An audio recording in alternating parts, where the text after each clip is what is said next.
আবারও ভয়াবহ অগ্নিকাণ্ড, আর সেই অগ্নিকাণ্ডে ভস্মীভূত বেশ কয়েকটি ঘর। তবে অভিযোগ রয়েছে যে এই অগ্নিকাণ্ডে উপস্থিত অগ্নিনির্বাপক দফতরের ভূমিকা রীতিমতো হতাশাজনক। আপনারা সেই ছবি দেখতে পাচ্ছেন, দাউ দাউ করে আগুন জ্বলছে এবং জিনিসপত্র একেবারে আগুনে ভস্মীভূত হয়ে যায়। ঘটনা মুহুরীপুর বাজারে ভয়াবহ অগ্নিকাণ্ড এবং দোকান বাড়ি সম্পূর্ণ পুড়ে ছাই হয়ে যায়। স্থানীয়দের পক্ষ থেকে জানা গেছে যে অগ্নিকাণ্ডে পুড়ে ছারখার হয়ে যায় 3টি দোকান, একটি রেশন শপ, একটি বাজার সংলগ্ন 3টি বাড়ি। ক্ষয়ক্ষতির পরিমাণ কয়েক লক্ষ টাকার উপর বলে প্রাথমিক অনুমান। তবে ঘটনাস্থলে উপস্থিত এলাকাবাসীরা অভিযোগ করেছেন যে এই শান্তির বাজার অগ্নিনির্বাপক দফতরকে খবর দেওয়া হলে দমকল কর্মীরা ঘটনাস্থলে যথাসময়ে উপস্থিত হয়নি। সময় মতো উপস্থিত না হওয়ায় ক্ষয়ক্ষতি আরো অনেকটাই বেড়ে গেছে বলে জানা গেছে। তবে দমকলের কর্মীরা বিলম্ব করেও এলাকায় আসলেও এক প্রকার অসন্তোষ ছড়িয়ে পড়ে, কারণ পরিস্থিতি সামাল দিতে ঘটনাস্থলে যখন দমকল কর্মীরা আসেন সেখানে তাদের পর্যাপ্ত পরিমাণে জল ছিল না, এমনটাই অভিযোগ। আর তাতেই কিন্তু রীতিমতো এলাকা জুড়ে একটা ক্ষোভ তৈরি হয়।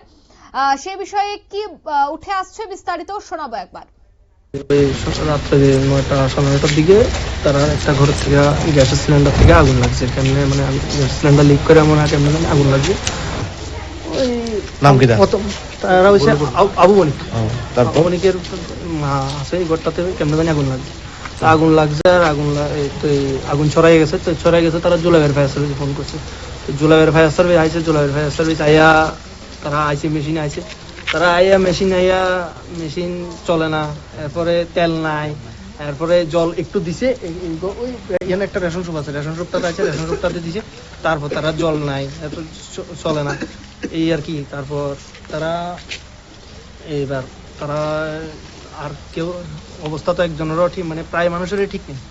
ফায়ার সার্ভিসের যারা মানে জুলাইয়ের তারা অবস্থা ঠিক নেই, কারণ ঠিক অবস্থাতে আসছিল না, ডিউটিতে অবস্থায় আছে। আমরা পা কাটতে গেছে, আমরা সিভিলিয়ান হইয়া আমরা কাজ করা লাগছে জানে। তারা কি করতেছে? ফায়ার ব্রিগেডের ভূমিকা নিয়ে কি করবে? প্রশাসনের ভূমিকা নিয়ে অনেক খারাপ অবস্থা জুলাইয়ের ফায়ার সার্ভিস। তারা শান্তির বাজার আইছে, শান্তির বাজার না হলে তারা যে ঘরটা আছে না, মানে শান্তির বাজার বিরানি মানে যারা আইছে ওই ঘরটা আছে না, এই ঘরটা বাঁচছে। মূলত আগুন গ্যাসের থেকে লাগছে। গ্যাস সিলিন্ডার বাস্টের থেকে। কয়টা বসতবাড়ি পুরা গেছে? 5-6টা মিনিমাম। 6টা বসতবাড়ি আমরা বাড়ির ওই কাছেই। তো আমরা হঠাৎ করে আওয়াজটা শুনে আমি আইয়া দেখি এই অবস্থা।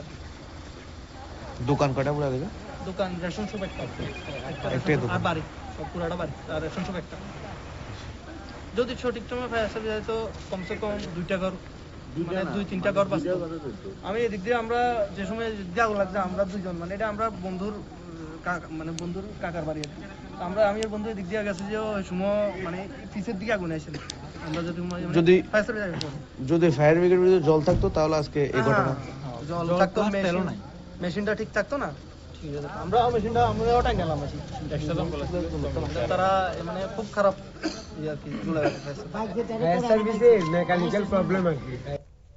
আপনারা শুনলেন তাদের এই অভিযোগ। এলাকাবাসীরা অভিযোগ করছে যে দমকল কর্মীরা ঘটনাস্থলে উপস্থিত হলেও তাদের মেশিন বিকল ছিল, তাদের পর্যাপ্ত পরিমাণে জল ছিল না। সামান্য জল দিতেই ট্যাঙ্ক থেকে জল শেষ হয়ে যায়। আর সেখানেই অভিযোগ যে দ্রুত গতিতে ঘটনাস্থলে পৌঁছানো এবং যে কোনো পরিস্থিতি মোকাবেলার ক্ষেত্রে যে নাম উঠে আসে তা হচ্ছে দমকল, অন্যদিকে অ্যাম্বুলেন্স, এই সমস্ত জিনিস। এবং জরুরি পরিষেবার ক্ষেত্রে যদি এই ধরনের গাফিলতি হয় তবে কিন্তু অবশ্যই আগামী দিনে অন্যান্য বড়সড় দুর্ঘটনায় কি করবে দমকল কর্মীরা তা নিয়ে কিন্তু আশঙ্কার এই মুহূর্তে উঠতে শুরু করেছে, কারণ এই ভয়াবহতা এতটাই বেশি ছিল। এবার সেখানকার এলাকাবাসীরা জানাচ্ছেন যে মেশিনটা যদি ঠিকঠাক ভাবে চলতো এবং জল যদি পর্যাপ্ত পরিমাণে থাকতো তবে এই আগুনের ভয়াবহতা এতটা থাকতো না।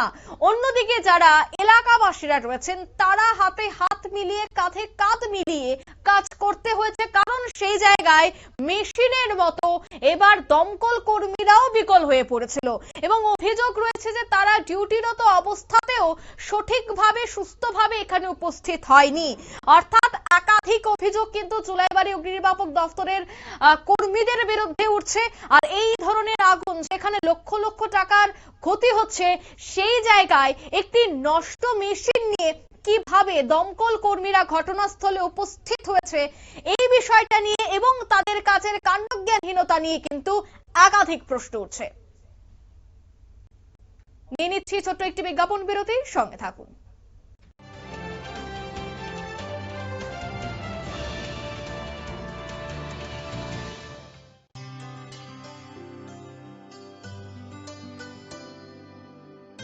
पानी सारे